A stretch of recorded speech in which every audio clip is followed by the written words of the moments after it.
नमस्कार. नानाजी देशमुख कृषी संजीवनी योजना टप्पा दुसरा यामध्ये कोणकोणते बदल आहे, कोणते अर्ज चालू आहे, ऐका आता.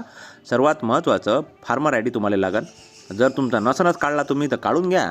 आणि तुमचा जो मोबाईल नंबर आहे ना, आधारले लिंक पाहिजे, हे गरजेचं आहे आता. आणि आता काय काय चालू असेल, फळबाग लागवड करायची असेल तर ते आहे. ठिंबक सिंचन, तुषार सिंचन याच्यासाठी तुम्ही अर्ज करू शकता.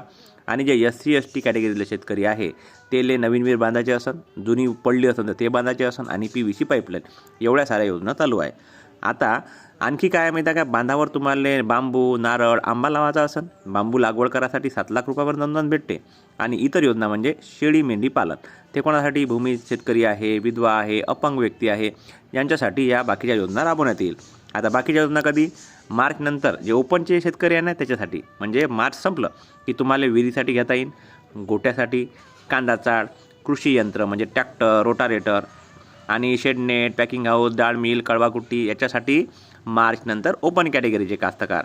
आता आली अनुदान तुम्हाला किती भेटन. विहिरीसाठी तुम्हाला 4.5 ते 5 लाख रुपये भेटतात, ट्रॅक्टरवर 1 ते 1.25 लाख, शेडनेटवर 90% बांबू लागवड 7 लाख, आणि ठिंबक सिंचनावर तुम्हाला ठिंबक तुषार 80% अनुदान भेटते.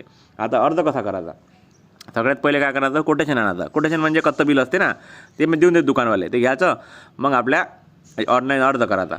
आता जे ओपनवाले आहे ते मार्चपर्यंत वाट पहा रे बा, आणि जे बाकीचे कास्तकार आहे सर्व कॅटेगरीवाले ते तुम्ही चालू आहे तुमचं काम, ठीक आहे. आणि तुम्हाला आता हे व्हिडिओ दाखवला एवढा मोठा, तुम्हाला जर आवडला असेल तर आपल्या चॅनलला तुम्ही सबस्क्राईब करा आणि व्हिडिओला लाईक करा. धन्यवाद.